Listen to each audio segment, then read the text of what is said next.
The skeptical student. Dr. Lyra Novak straightened her lab coat as she entered the prestigious halls of the Galactic Academy of Xenobiology. The familiar mix of atmospheric processors hummed overhead, maintaining the delicate balance needed for the diverse array of species that called the Academy home. As Earth's leading arachnologist and the Academy's newest professor, she still couldn't quite believe she'd been selected for this position.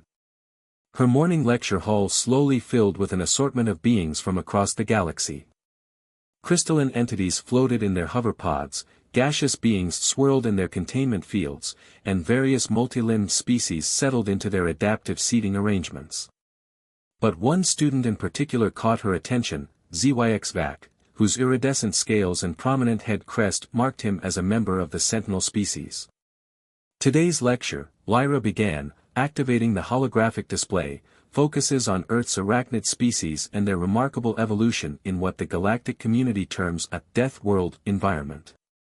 A dismissive snort echoed from where ZYXVAC sat. His head crest flared with barely contained contempt. Professor, with all due respect, I fail to see how primitive Earth creatures could pose any significant threat to advanced species. Lyra smiled, having anticipated this response. She'd dealt with ZYXVAC's skepticism throughout the semester. As a member of the warrior caste from a species known for their natural armor and remarkable strength, he viewed Earth's wildlife as beneath his notice. Interesting perspective, ZYXVAC. Tell me, what's the tensile strength of your species' natural armor? The student straightened, his scales shifting to a proud copper hue. Our armor can withstand pressure up to 50,000 psi and is resistant to most known toxins in the galaxy. Impressive, Lyra nodded, tapping her data pad. The hologram shifted to display a small, unassuming spider. This is Atrax robustus, commonly known as the Sydney funnel web spider. Its venom contains a compound called delta-hexatoxin, which can break down cellular membranes faster than most industrial solvents. Several students shifted uncomfortably in their seats. A gaseous being condensed slightly in apparent concern. But ZYXVAC remained unimpressed. Surely you exaggerate, Professor. Our historical records show that Earth was only recently discovered by the galactic community precisely because of its primitive development level. Lyra's smile widened slightly. Would you care to test that theory? The Academy's research station in Australia is currently studying funnel web behavior patterns. I could arrange a field study for our class. The challenge hung in the air like a web waiting for its prey. ZYXVAC's scales rippled with colors of confidence and pride. I would welcome such an opportunity to prove my point. My family's reputation in the Sentinel Empire was built on facing challenges far greater than your Earth creatures. Excellent, Lyra responded, making a note on her data pad. I'll submit the necessary paperwork for a field study next week.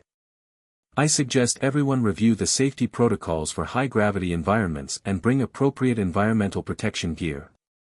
As the class dispersed, Lyra noticed her teaching assistant, Runner of Swift Rivers, or Rush as humans called him, a hydrox being who needed a special moisture suit to survive in Earth's atmosphere, approaching her podium.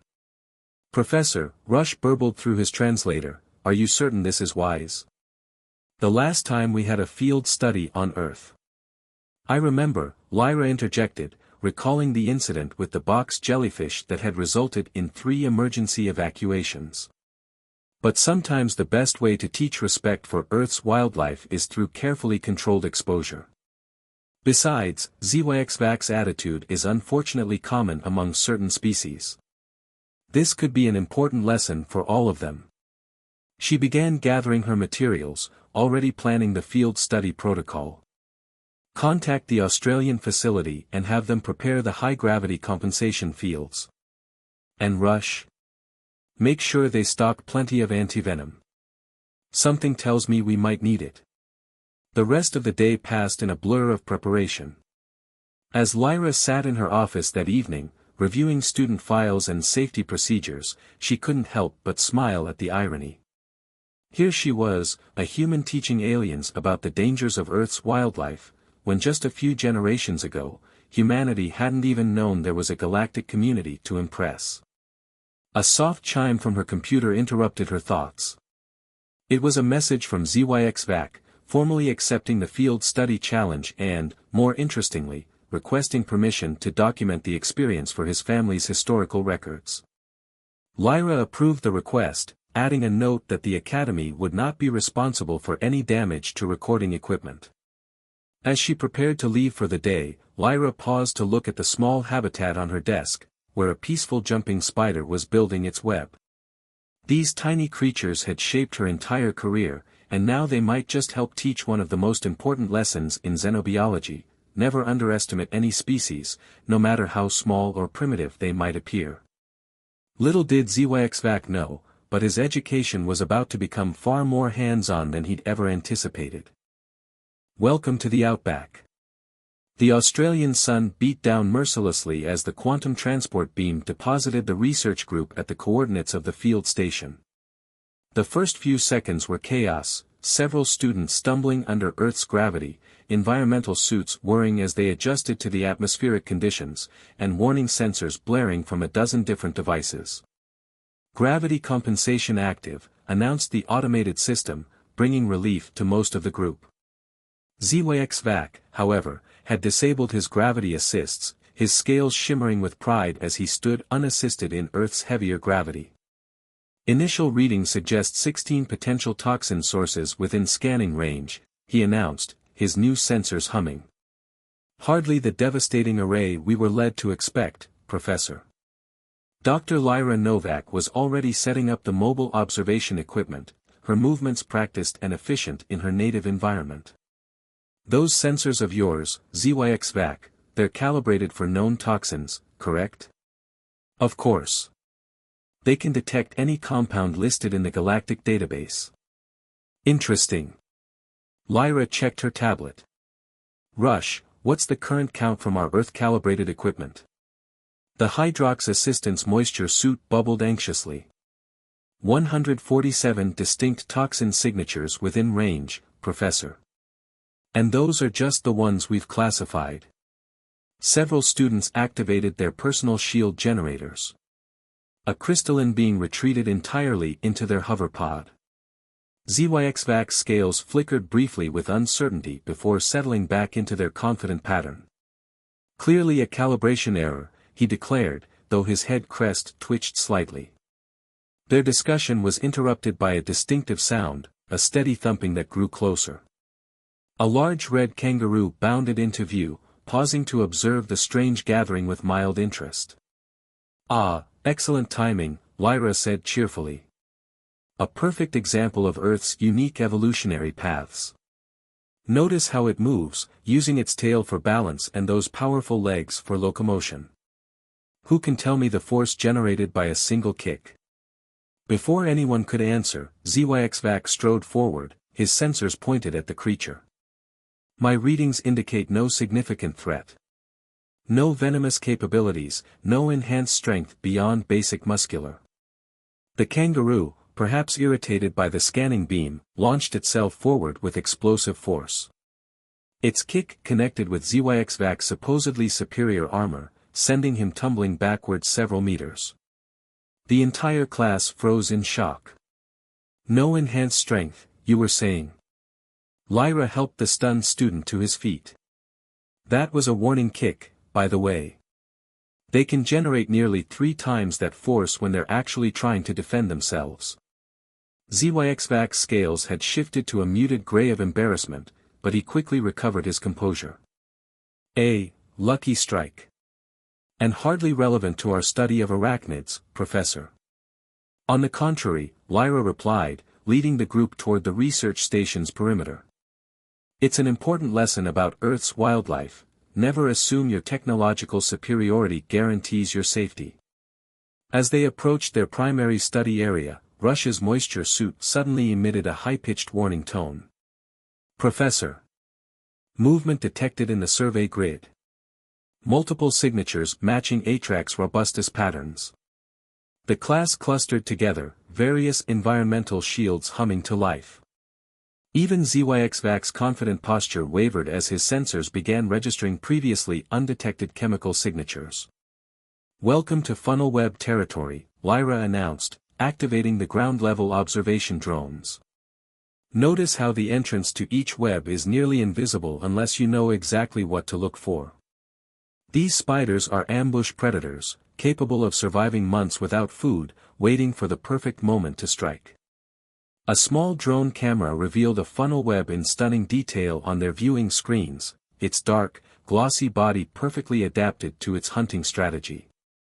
Several students gasped as they watched it move, its movements simultaneously graceful and alien. "Professor," one of the gaseous students swirled nervously in their containment field, "the chemical analysis of their venom, these readings can't be correct."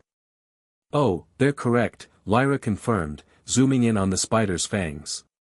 "Their venom evolved to target the nervous systems of vertebrates.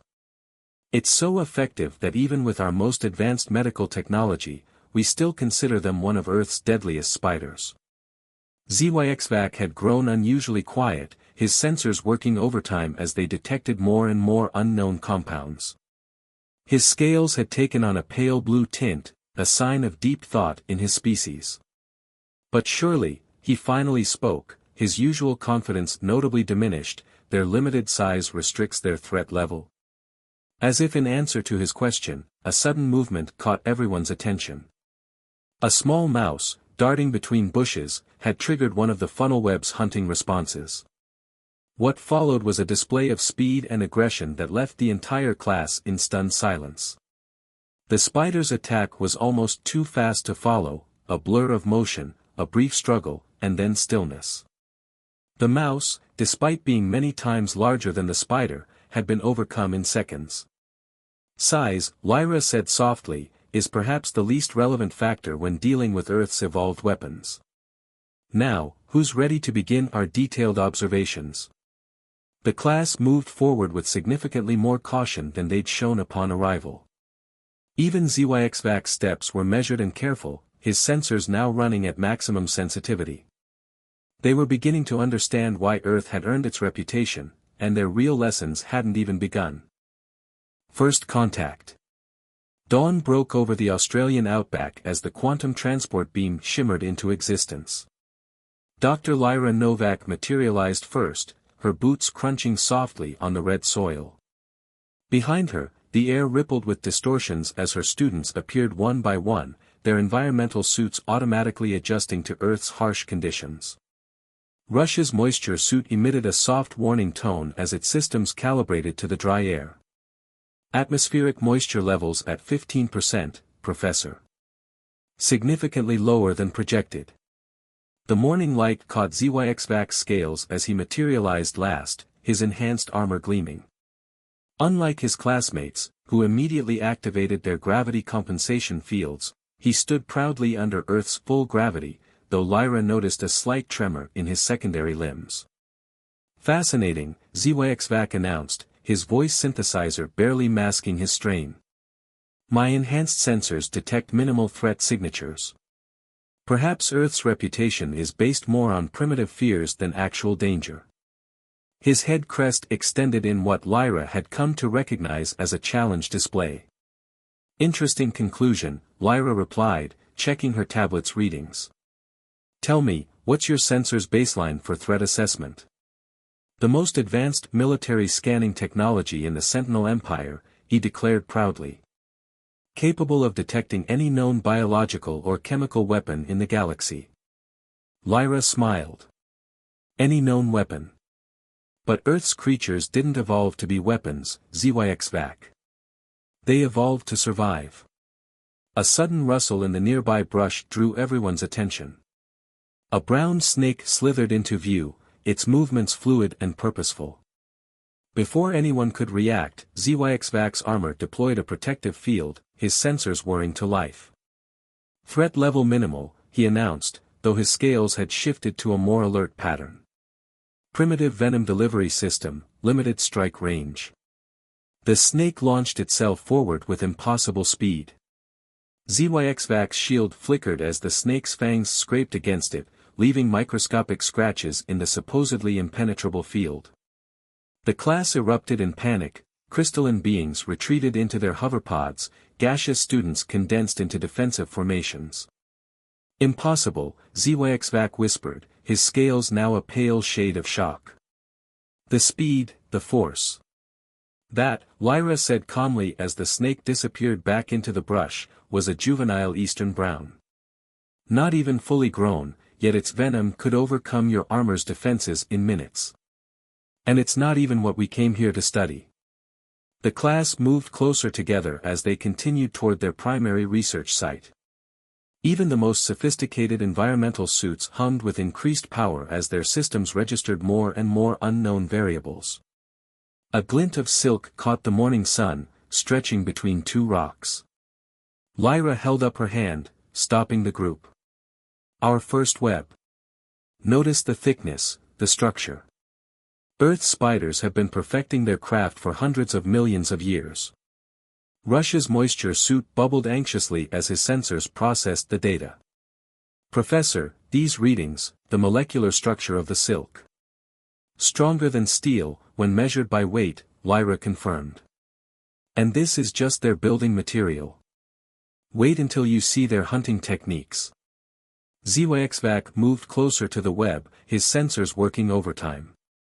His confidence had been shaken, but his scientific curiosity was taking over.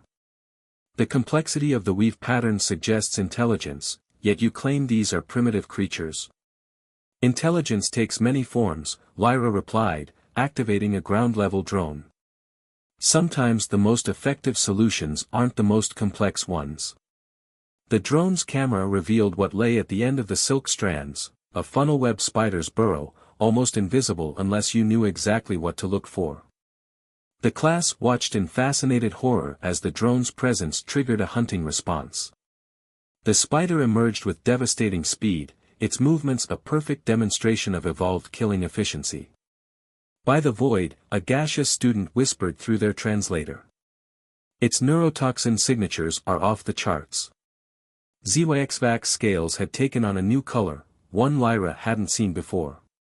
Professor, he said quietly, I believe I may need to recalibrate my threat assessment protocols.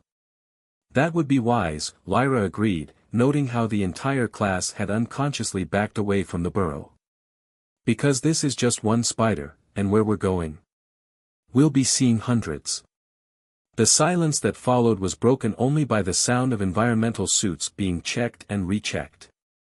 Earth's reputation, it seemed, was finally beginning to make sense to her students. And they hadn't even reached the main colony yet.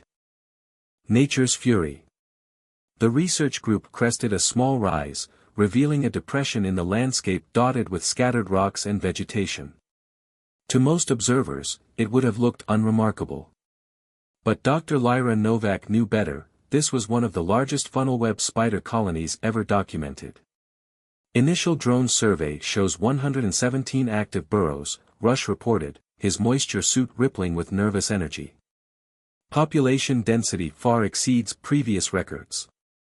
HFY scales had settled into a muted pattern of concentration as he analyzed the site. His earlier bravado had given way to something closer to scientific curiosity. The spatial arrangement appears strategic.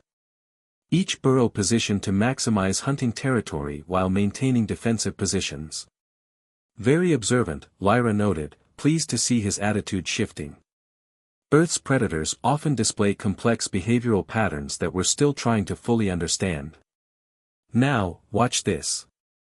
She activated a specialized ground drone, programming it to simulate the vibrations of potential prey. The effect was immediate and dramatic. Dozens of funnel-web spiders emerged from their burrows simultaneously, their movements synchronized in a terrifying display of evolutionary efficiency. Void take me, whispered one of the crystalline students, their structure actually vibrating with fear. They're coordinating their hunting responses.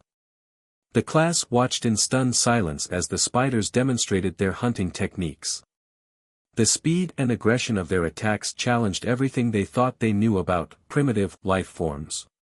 Professor, HFY's voice had lost all traces of its former arrogance, my sensors are detecting something unusual. The chemical signatures, they're changing. Lyra nodded, already aware of what was happening. The colony is entering a defensive state. They can sense our presence, even through your environmental shields. This is why Earth's wildlife is so fascinating. They've evolved responses to threats that shouldn't even exist in their natural world. As if to prove her point, several spiders began exhibiting unprecedented behavior. They moved in patterns that seemed almost coordinated, their silk strands creating an interconnected network across the ground. Impossible, Rush burbled through his translator. The neural complexity required for such coordination isn't nearly as high as you might think, Lyra finished. Sometimes the simplest solutions are the most effective. These spiders aren't working together in the way we understand cooperation. They're responding to millions of years of evolved instincts. ZYXVAC had moved closer to the edge of the depression, his sensors working overtime to analyze the phenomenon. His scales now displayed patterns of deep concentration mixed with what appeared to be growing respect. The venom composition, he observed, it's not uniform across the colony. Each spider seems to have slightly different. His observation was cut short as the ground beneath his feet suddenly gave way. A previously hidden burrow, its entrance masterfully concealed, collapsed under his weight. ZYXVAC's enhanced armor reacted instantly, deploying emergency shields, but not before a funnel web spider launched itself at his exposed joint seals. The next few moments were chaos. Emergency beacons blared as ZYXVAC's armor detected multiple impacts. The spider, far from being deterred by the advanced technology, seemed to become more aggressive. Its fangs, evolved to penetrate the hard exoskeletons of its natural prey, found microscopic weaknesses in the armor's construction. "Don't move," Lyra commanded, already deploying emergency containment fields. Their venom injection system is pressure sensitive. The more you struggle, the more venom they deliver. ZYXVAC froze, his scales cycling through colors of panic, pain, and finally a deep shade of humility. The spider, sensing the cessation of movement, retreated to its damaged burrow. "How?" ZYXVAC managed, his voice synthesizer crackling with strain. How did it know where to strike? The armor's weakest points. It didn't, Lyra explained, carefully applying emergency antivenom through his suit's medical port. It simply attacked with maximum efficiency, using techniques perfected over millions of years of evolution. Your armor's design, advanced as it is, follows basic engineering principles that happen to share vulnerabilities with the exoskeletons these spiders evolved to hunt. The rest of the class had backed away to what they hoped was a safe distance, their various environmental protection systems humming at maximum power. The incident had shattered any remaining illusions about Earth's wildlife being primitive. As the antivenom took effect, ZYXVAC's color slowly returned to normal, though his scales now displayed a pattern Lyra had never seen before, something between respect and awe. "I believe," he said quietly, "I owe you an apology, Professor. And perhaps, a revision to my family's historical records about Earth." Lessons written in silk. 2 weeks after the Australian field study, Dr. Lyra Novak sat in her office at the Galactic Academy, reviewing ZYXVAC's final report. The student's encounter with the funnel web spider had done more than just humble him, it had transformed his entire perspective on Earth's wildlife. Through her office window, she could see the Academy's medical center where 3 other students were still receiving treatment for various stress-related conditions. The crystalline being had developed microscopic fractures from maintaining their emergency density state for too long, while 2 gaseous students had become so compressed during the incident that they needed molecular realignment therapy. Rush entered her office, his moisture suit now decorated with a new safety certification badge. "Professor, the Academy Board has finished reviewing our field study data. They're concerned about the injuries?" Lyra asked, looking up from her tablet. "About the implications." Rush's suit bubbled thoughtfully. "Several board members suggest our findings might necessitate reclassifying Earth from a Class 13 death world to something entirely new. The adaptive capabilities demonstrated by the spider colony exceed our previous understanding of evolutionary potential. Lyra smiled, glancing at the small habitat on her desk where her jumping spider was constructing a new web. And what does the Sentinel Empire have to say about all this? That's actually why I'm here. Rush activated a holoscreen, displaying an official communication. ZYXVAC's family has submitted a formal request. They want to establish a permanent research station in Australia. Apparently, his report caused quite a stir in their military research division. The door chimed, and ZYXVAC himself entered. His scales had adopted new patterns since the incident, subtle swirls that Lyra recognized as marks of scholarly achievement in his culture. The formerly brash warrior caste student now moved with careful precision, his enhanced sensors constantly monitoring his surroundings. "Professor," he greeted her, his head crest displaying respect rather than challenge. "I've completed the revisions to my family's historical records as promised. But I have a request." "Oh. I'd like to stay on as a research assistant." His scales shifted to display determination. "My people have always prided themselves on being the galaxy's premier warriors, but Earth spiders." He paused, unconsciously touching the still healing puncture marks on his armor. "They've shown us that true strength isn't always about size or technology." Lyra considered the request. "It won't be easy. Many of your people still view Earth as primitive. Exactly why this work is important." ZYXVAC's scales rippled with newfound passion. "We've been measuring advancement by technological achievement, but Earth's wildlife demonstrates a different kind of evolution, one that deserves our respect and study." Rush's moisture suit vibrated with amusement. "Should I prepare the paperwork for another field study?" "Not yet," Lyra laughed, noting how both her visitors tensed at the suggestion. "But perhaps we should discuss my latest research proposal. Have either of you heard of the box jellyfish?" The color drained from ZYXVAC's scales so quickly it was almost comical. "Professor, please tell me you're joking." "Welcome to Earth biology," Lyra said, pulling up the research plans on her holoscreen. "Where every new discovery reminds us that nature's creativity far exceeds our imagination." As she began explaining her proposal, Lyra reflected on how much had changed. One small spider had done what years of diplomatic relations couldn't. It had taught some of the galaxy's most advanced species the value of humility. In her desk habitat, the jumping spider continued spinning its web, unaware that its distant cousins had just rewritten galactic history. And somewhere in the Australian outback, a colony of funnel-web spiders continued their ancient ways, proving that on Earth, even the smallest creatures commanded respect. After all, in a universe full of advanced civilizations and incredible technology, sometimes the most powerful lessons came wrapped in silk and delivered with 8 legs. The end.